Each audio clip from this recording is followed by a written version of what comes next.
Nissan was one of the first major automakers to produce a viable electric car with the introduction of the Leaf way back in 2011. Over the next 7 years, it went on to become the best-selling electric vehicle right up until the Tesla Model 3 debuted. Nissan has been notably slow to add EVs to the lineup, with the recently discontinued Ariya being the only other in the US.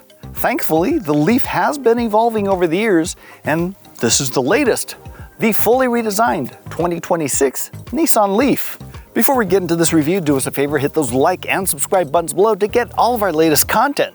At the moment, the average transaction price for a new vehicle is 50 grand, marking a 30% increase in only the last 5 years.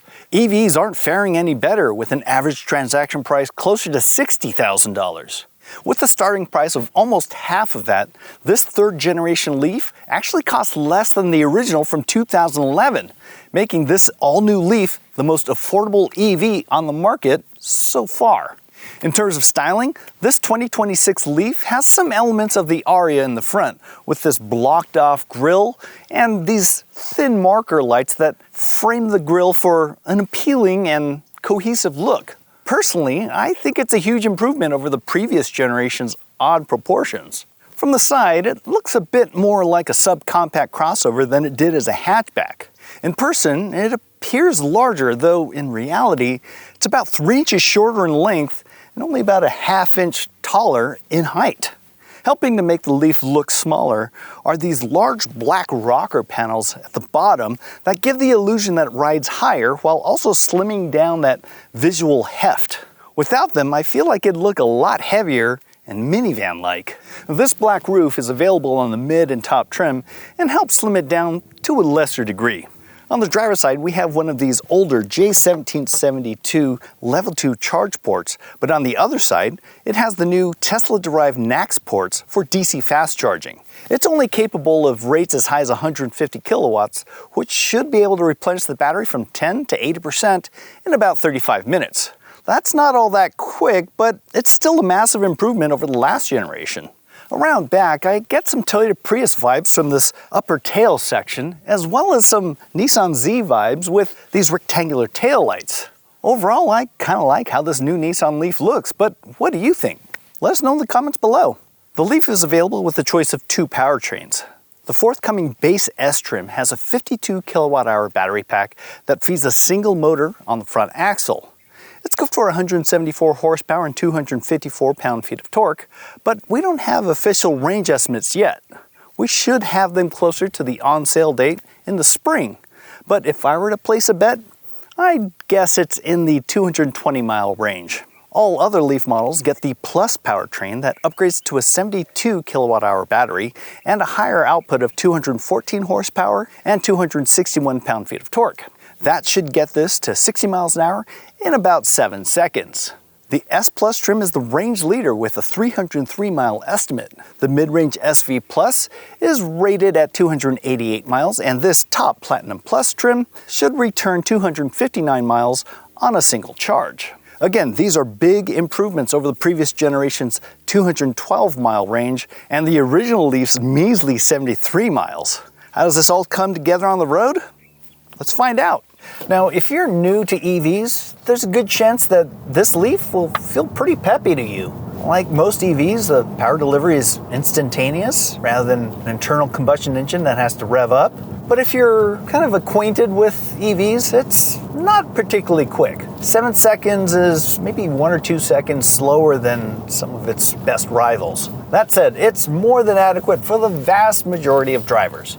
It's easy to drive, the power delivery is nice and smooth, but unfortunately, it doesn't have one-pedal driving. You do have these paddles here that allow you to adjust the amount of brake regeneration and deceleration when you take your foot off the pedal, but it's fairly light and really only comes in handy when you're coming down hills, so you don't have to ride your brakes. Now, if you want the highest level of brake regeneration, you have to hit this E-step button that gives you almost enough regeneration to bring to a stop, but only within 4 or 5 miles per hour. Then you'll have to actually tap the brakes like a normal driver. Now, there's a workaround for that, and with most EVs that don't offer one-pedal driving, and that's just to set it in adaptive cruise control and it'll bring you to a stop.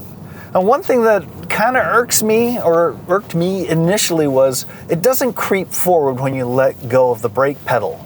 You have to tap the accelerator just slightly to start it moving. And when you're parking in a really tight space, that can be a little jumpy. On the plus side, when you are parking in a tight spot, the surround view camera is pretty high resolution and comes in really handy to get it right where you want within inches of the car next to you. When it comes to ride quality, well, it's kind of on the choppy side. It's a little stiff-legged over bumps and kind of transmits a, I guess, muted thud through the cabin.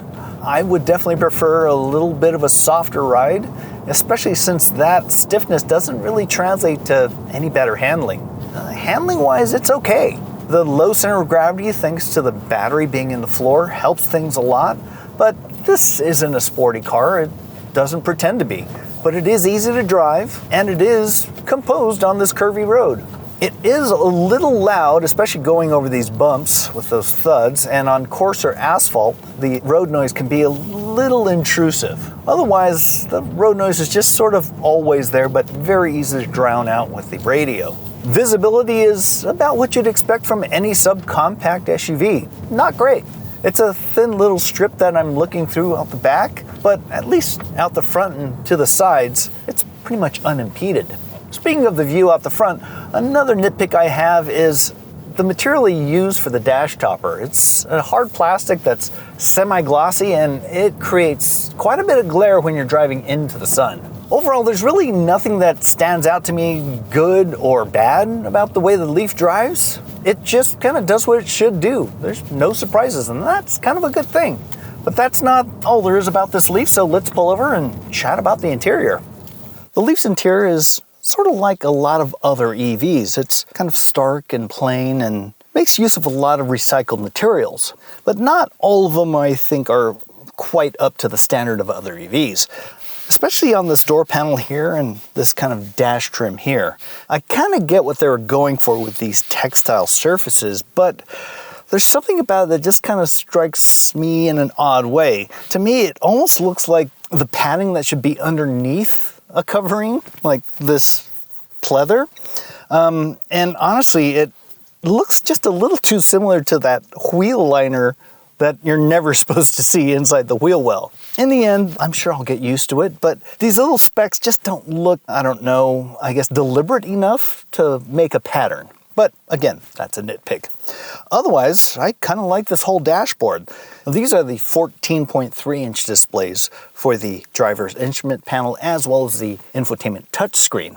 The base model has the 12.3, and honestly, it's not that big of a difference. It's just going to have a little more of a frame around it. Apple CarPlay and Android Auto do operate wirelessly, and you do get this wireless phone charger that easily accepts the larger phones, and you don't have to be too careful about how you put your phone in there. You can just drop it in there, and it tends to align itself perfectly. In the higher trims, you get a heat pump instead of your usual HVAC system, and that's usually a really good thing for EVs because they're a lot more efficient with their energy.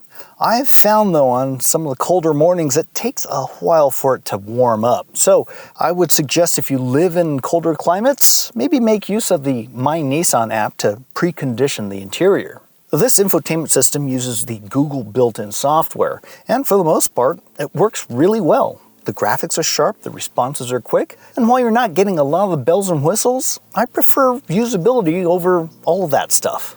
Like a lot of other EVs, this does have a preconditioning for the battery so you can get the highest charge rate when you pull in, but in order to get that, you do have to spring for the optional battery heater and also pay a subscription for the Google route planning, which comes out to about $170 a year. Personally, I don't like subscription models like that. I'd prefer if they just built it into the overall cost. Now, in this top Platinum Plus trim, you get 19-inch wheels, this really cool panoramic sunroof, which we'll get into a little bit later, a power liftgate, heated steering wheel, heated rear seats, a 10-speaker Bose audio system, and interior ambient lighting. I really don't think this is the best choice for budget-minded shoppers because it costs $4,500 more than the mid-range trim. And those features simply just don't add up in my head to justify the cost. Now, getting back to the sunroof, well, I still don't think it's worth the money. It is super cool. Number one, it's large, but it's also dimmable with this electrochromic switch here, and it dims section by section, half at a time, in this neat little animation. Really like it, but I also realize it's a bit of a novelty, and I'll probably like it for the first week and never use it again. But personally, I'd rather just get the traditional shade because it helps to keep the interior just a little bit cooler.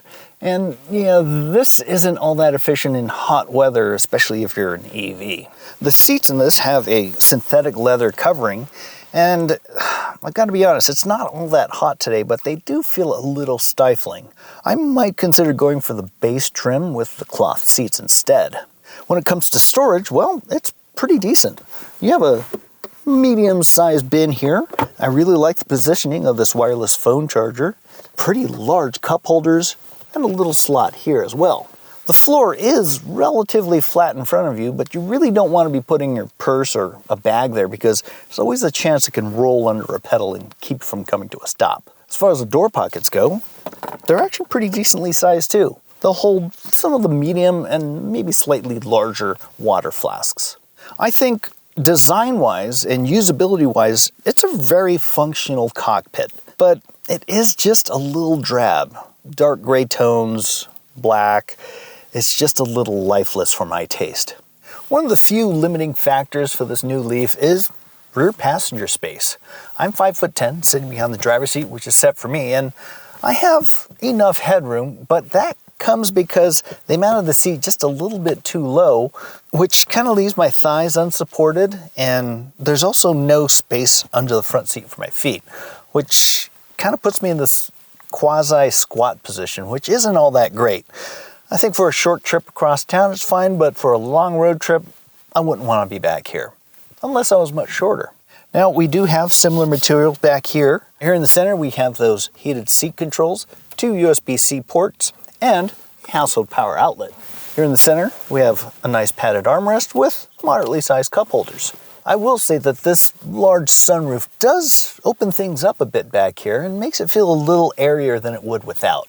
Behind the rear seats, we have 20 cubic feet of cargo space, which is slightly smaller than some other EVs in the class. It doesn't have a frunk or front trunk, but it does have this underfloor bin here, and underneath the subfloor is a space for your charge cables. So in that way, it's pretty much covered. With the rear seat backs folded, the cargo space expands to 55.5 cubic feet.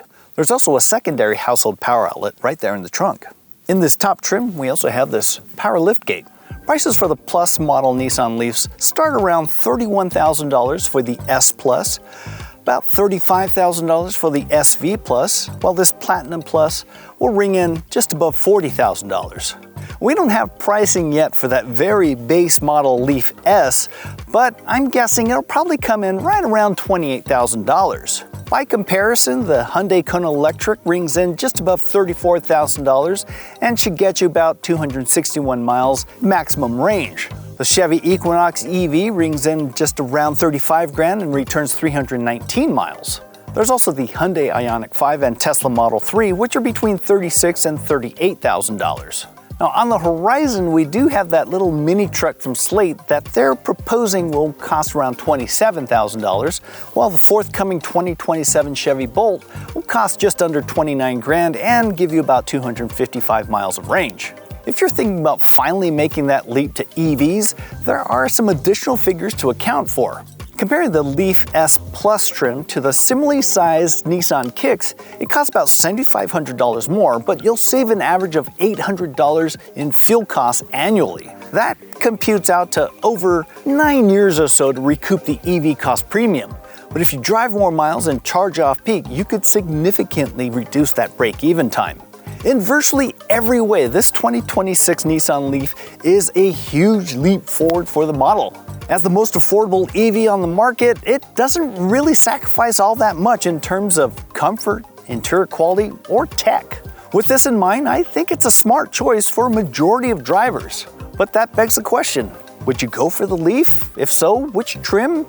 Or would you go for one of the competitors? Let us know in the comments below. As always, thanks for watching, and don't forget to hit those like and subscribe buttons below, and we'll see you in the next review.